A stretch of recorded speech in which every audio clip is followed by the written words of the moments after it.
que uma pesquisa que 70% dos usuários desse cigarro eletrônico hoje são jovens de 15 a 24 anos. Por quê? Na verdade, assim, eu sempre gosto, eu às vezes trabalho, né, com uma palestra sobre esse assunto, né?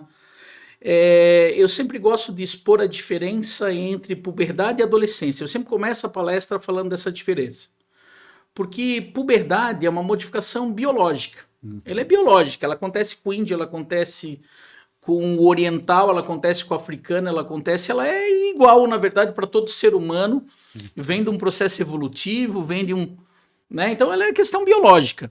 Mas quando a gente fala de adolescência, ela, na verdade, envolve toda uma questão social também, ela envolve toda uma questão psicológica, cultural, educacional, está tudo inserido, né? Tanto que algumas culturas praticamente não têm a adolescência em si, né? Passa praticamente da infância para a idade adulta, né? Em épocas de guerra, né? Não tem o adolescente como a gente tem nos padrões de hoje numa Segunda Guerra Mundial, né? Então a gente tem essa questão social, ela é da adolescência, né? Mas se a gente pegar um pouquinho a puberdade, ou seja, a questão biológica mesmo, trabalhar essa questão biológica, esquecer um pouquinho, né, toda essa mudança social que a gente teve radical nas últimas décadas, né, pegar a questão biológica, a gente normalmente fala da puberdade, a gente fala muito até nas aulas de biologia em relação à parte hormonal.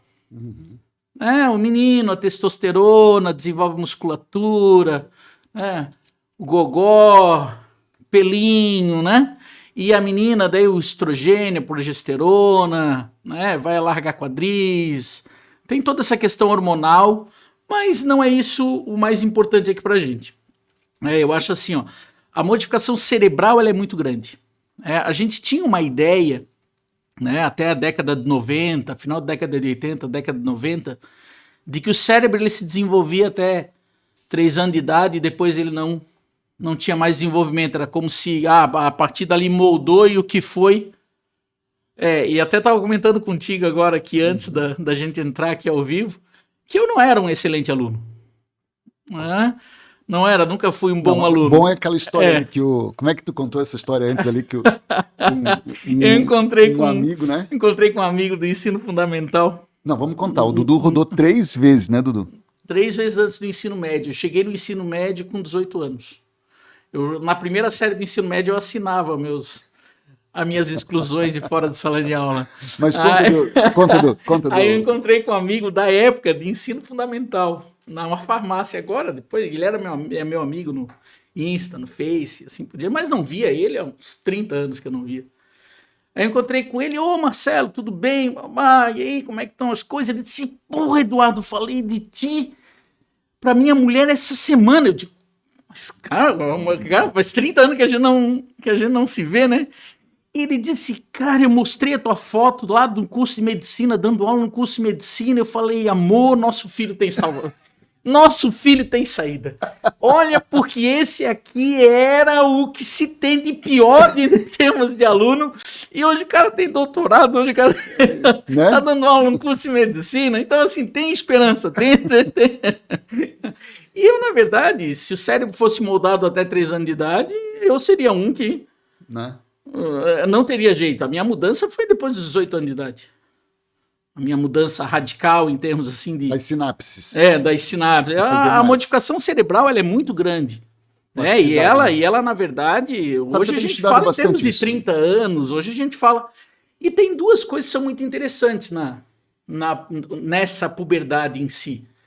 Primeiro que eu acho uma questão biológica bem interessante, que quando a gente é criança, a gente tem o nosso sistema de recompensa, um sistema, né, um palavrão mesolímbico, dopaminérgico, né, ou seja, um sistema, ele na verdade ele libera dopamina e faz a gente ter o prazer. Tem os receptores de dopamina, geram prazer.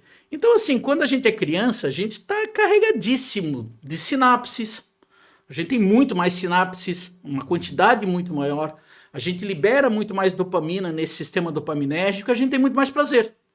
Então a criança é muito fácil, tu chegar ali, pega uma florzinha, dá a florzinha pra mãe. Daí a mãe, ai que lindo, vem cá, dá um beijinho, pum, libera a dopamina no sistema dopaminérgico, ela vai sentir aquele prazer, o que ela vai fazer? Outra Vai florzinha. pegar outra. Pega outra florzinha, dá pra mãe outra florzinha de novo. Aí mãe, ai que lindo, não, vem cá, me dá um beijinho, dá um beijinho, dá um abraço, pum, libera a dopamina. Enquanto ela não acabar com as florzinhas daquele arbusto, né, Verdade. ela vai passar a tarde inteira Fazendo a mesma coisa. fazendo a mesma coisa, vendo o mesmo desenho, vendo... Por quê? Porque é muito fácil ativar o sistema dopaminérgico de uma criança. É muito receptor, é muito estímulo, é muito... né? Só que quando a gente entra na puberdade, a gente perde a maioria dos receptores dopaminérgicos. A gente deixa de expressar, né? Porque é o que a gente chama dessa expressão gênica da produção do receptor pela célula, ela deixa de produzir esse receptor. É uma das modificações da puberdade. Isso é interessante porque biologicamente, óbvio, se a gente falar em termos de ser humano, a gente tem toda a nossa cultura, né, da questão familiar, mas se vocês pensarem em termos assim de um cachorro ele não vai se importar se é a irmã dele que ele tá Copulando. copulando. Ele não tem essa questão cultural que nós temos, mas ele tem a modificação biológica. A modificação biológica faz com que a gente deixe de sentir prazer justamente quando a gente está entrando na idade reprodutora.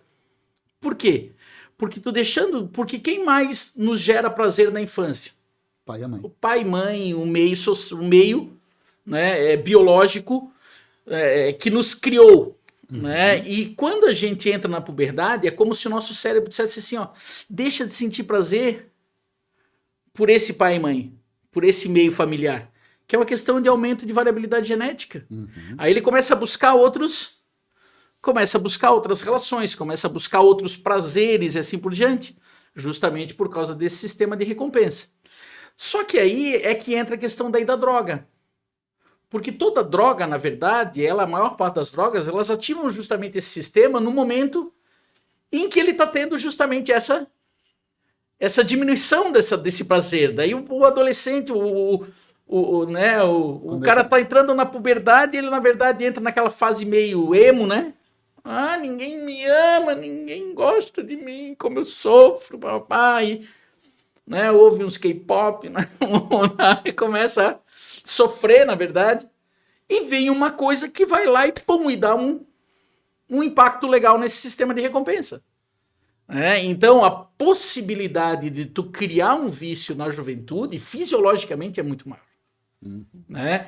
Isso é uma das coisas. Outra coisa é que a gente tem no nosso cérebro também um processo de mielinização.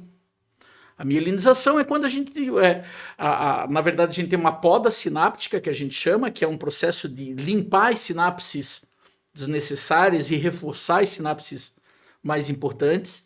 E tem a mielinização, né, que é aquelas células ali, oligodendrócitos, né, muito lipídio.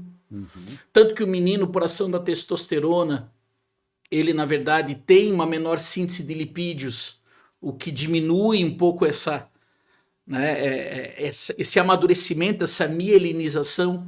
A menina é um pouco mais rápido, tanto que tu pega ali o 8º ano, 7º, 8º ano, a menina já está começando a ter um desenvolvimento em termos assim de empatia, de questões assim, olhar para fora de si, ter um raciocínio um pouco mais crítico, um pouco mais... Por isso que a gente fala que as meninas são mais... E o menino, por causa da testosterona, demora um pouco mais. Está demorando um pouquinho mais para mielinizar, e essa mielinização ela acontece de trás para frente no cérebro. Então, justamente aqui o córtex pré-frontal, que está aqui na testa, que é o que dá justamente essa questão toda lógica, toda...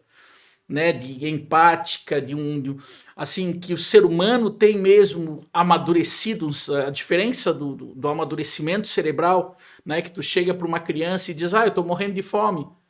Ela vai associar a questão do morrendo, mas como morrendo?